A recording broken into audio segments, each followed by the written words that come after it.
आमच्याकडे एक असं कपल आलं, त्यांना वंध्यत्व इन्फर्टिलिटी म्हणून सांगितले. मग त्यांनी मेडिसिन घेतले, टॅबलेट घेतले, इंजेक्शन घेतले, इंडक्शन ओव्हुलेशनसाठी घेतलं. गेले 6 महिन्यानंतर त्यांनी IUI च्या 5 सायकल केल्या.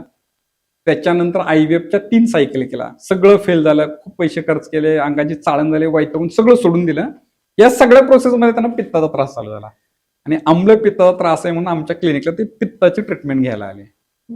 आयुर्वेदामध्ये खूप बारकाईने इतिहास बघितला जातो, काय झालं, कसं झालं, खूप छोट्या छोट्या गोष्टींचा. त्यांचं सगळं ती हिस्ट्री बघितली आणि त्यांना आम्लपित्ताची ट्रीटमेंट चालू केली आणि त्यांना सांगितलं ते ठीक आहे, इट्स सेकंडरी पार्ट आहे, पण आम्लपित्त ट्रीट करूयात. आणि नंतर प्रेग्नन्सीसाठी पण आपल्याकडे आहेत बरेच सारे ऑप्शन्स, आपण नंतर विचार करू. जवळपास 1.5 महिने ट्रीटमेंट पूर्ण झाली आणि पुढच्या 15 दिवसाचं मेडिसिन त्यांनी घेऊन गेले आणि साधारणतः 2 महिने संपत आल्यानंतर त्यांचा मॅडमला कॉल आला, मॅडम तुमची ते औषधं घेते पण यावेळेस माझी पाळी चालली नाही 15 दिवस, तुमच्या औषधाने पाळी पुढे जाते का काय?